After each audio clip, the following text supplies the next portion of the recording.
The Los Angeles Chargers finished the 2021 regular season with a 9-8 record and nearly made the playoffs. They have one of the most exciting players in the NFL in quarterback Justin Herbert, and plenty of great players around him. They were also one of the more aggressive teams this offseason, and even though they did not make the playoffs last year, they are not only expected to make the playoffs in 2022, but expected to make a deep postseason run. Some people even have them as their preseason Super Bowl pick, and for good reason, might I add. We will be breaking down the 2022 Chargers in today's video, and for as good as Justin Herbert is, please understand this will not be a 10 to 12 minute video of continuous praise and saying how good of a player he is. He does have his downfalls, and that is something we will certainly dive into and break down. And anyways, without further ado, let's begin. And the first thing we are going to take a look at regarding the 2022 Los Angeles Chargers is their schedule and ultimately the first 7 games. There are games teams circle before the season starts as what they view as essentially locks as wins, and there are 4 of those for the Chargers in the first 7. Again, these are games internally the Chargers are not only expecting to win, but to effectively roll, and they are the Jags, Texans, Browns without Deshaun Watson, and Seahawks. And even in those other 3 games against divisional opponents, those are not unwinnable, and 2 of those are home games. There's no reason to think this team can't be 6-1 at their Week 7 bye, and will they is something entirely different, but their schedule is not all that bad compared to some other teams. It does get more difficult in the back half of the schedule and into December and January, but they play Atlanta off of their Week 8 bye. So again, if the Chargers start out 7-1, which could very easily happen, by the way, this would be critical for them en route to a postseason appearance.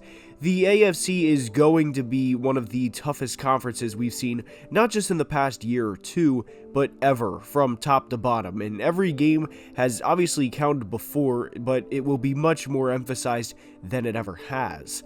One of the things that has to be remembered with the Chargers this year is, while yes, there is a lot to look forward to, this team finished a singular game above 500 last year, and while anything can happen in the playoffs, the Chargers, nor anyone, are promised a playoff appearance heading into the season, or even a deep postseason run just because they have Justin Herbert at quarterback and everyone else.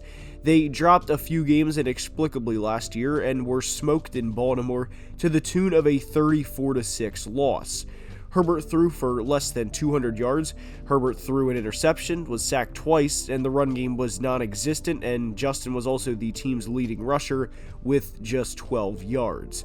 They also dropped home games to Dallas, New England, and surprisingly Minnesota, and 2 of those were wildcard exit teams, and Minnesota of course missed the playoffs. They also lost to the Texans, and while that on theory does go down as a loss in head coach Brandon Staley, the Chargers missed a ton of starters that day, and that's really underplaying it.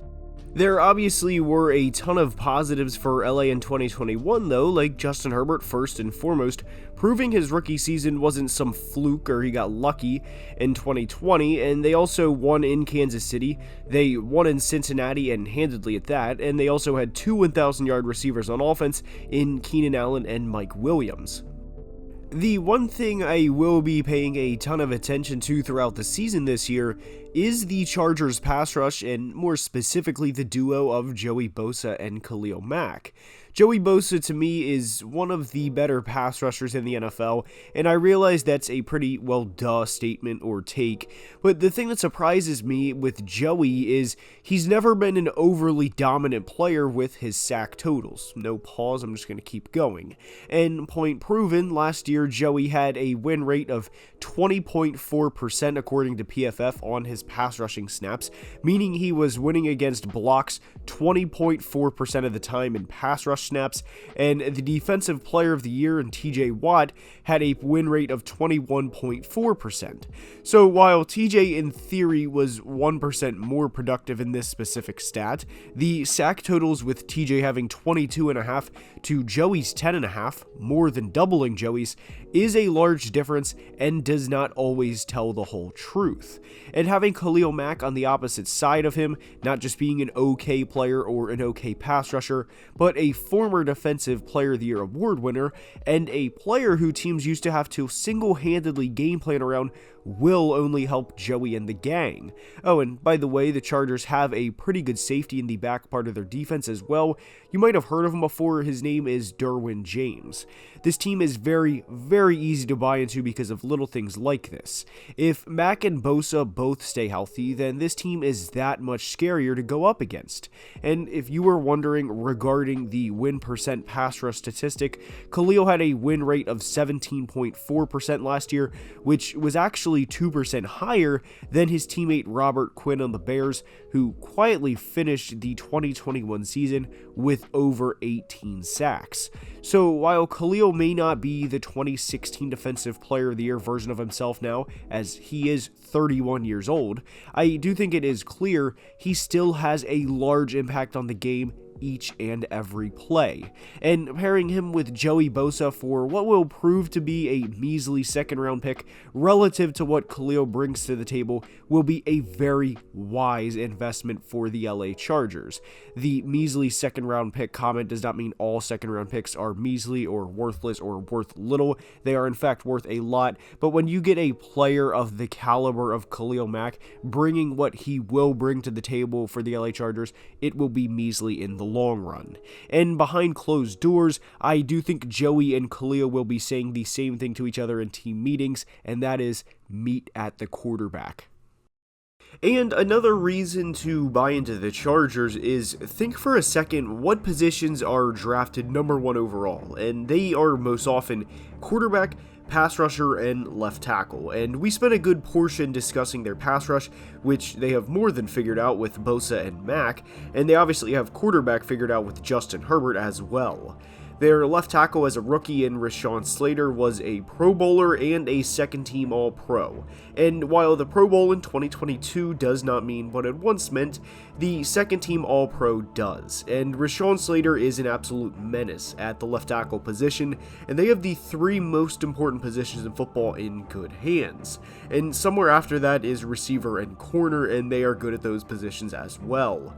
Over the past few years, the Chargers have retooled the exact way a franchise should and hit home runs on several draft picks, and there is a reason they are heavy contenders entering the 2022 season, even without winning or making a playoff game in the Justin Herbert era.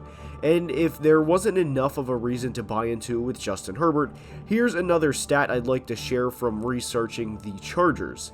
When he was under pressure in 2021, he had the lowest turnover-worthy play percentage in the NFL out of any starting quarterback from last year. Not the 3rd or 4th lowest, but the lowest. While his completion percentage was 14th, and that obviously wasn't the highest, Herbert does not panic under pressure the way some players do. He had a turnover-worthy play percentage of just 1.9% under pressure, and fellow AFC West quarterback Derek Carr had a TWP of 7.4% under pressure last year, and that is definitely something to monitor, not just with Justin, but with all 4 AFC West quarterbacks this year because of the pass rush within the division. You can't take a playoff against any of these teams and their pass rush because they will come after you in a big way. And for the Chargers, based on 2021, is not something they have to worry about when the situation becomes hell or high water for Justin Herbert. And there are 2 key players on the Chargers I haven't mentioned yet, so now will be the place for Austin Ekeler and JC Jackson. Ekeler is a very, very good, not just running back, but offensive weapon for the Chargers, and had over 1,500 total yards in 2021 alone. This may come as a surprise to some, but Ekeler had an outstanding 20 total touchdowns and was one of the best backs in the league. This isn't a knack as much as it is acknowledging his style of play and ultimately his role in the offense, but Ekeler probably will not have 1,000 rushing yards this year or maybe ever in his career, and that is completely fine. He is more of an OW or offensive weapon than a true running back. The Chargers also improved their offensive line from last year to this year, and I think one of the more underrated players from this draft class will be their late-round selection of Jamari Sawyer. He is not slated to start right away, but I do think he will by season's end. And corner J.C. Jackson is currently not expected to play in Week 1 against the Raiders at the moment. J.C. is a ball hawk and a player who has 17 interceptions over the past 2 years and will be a good free agent signing for them. Starting 7-1 for the Chargers is so critical because this back half of the schedule from Week 10 on is brutal, and while one of these teams will more than likely miss the playoffs, and I'm not speculating on who, you can legitimately make a case all of these teams could be playing not only in wildcard weekend, but much further. I made this point with the Dolphins, who I believe are a fringe playoff team, but the same point applies with the Chargers. The games in the early part of the schedule against the Jags, Texans, and Seahawks are must-win games. No team, not just the Dolphins and Chargers, can afford to drop the quote-unquote must-win games this year, especially in the AFC. Seeds 2 through 7 could be separated by a mere 2 games, and for the Chargers, even though they had a shit ton of starters out against the Texans, and a team like Buffalo inexplicably lost to the Jags last year, that cannot happen in 2022. If the Chargers simply take care of business in the manner they should this year, the sky is the limit. They are an extremely talented roster, and like with every other team, the injury bug will have to go in their favor. And I hope it does, and I truly cannot wait to see this team play. And with that being said, that's all I have for today's video. I hope you enjoyed. If you did, now is the time I ask you to please leave a like and subscribe to the channel, as it would truly mean the world and help tremendously with the YouTube algorithm. Please join the Discord as well. The link is in the bio, and until next time, as always, please be safe and have a great day. Love you guys.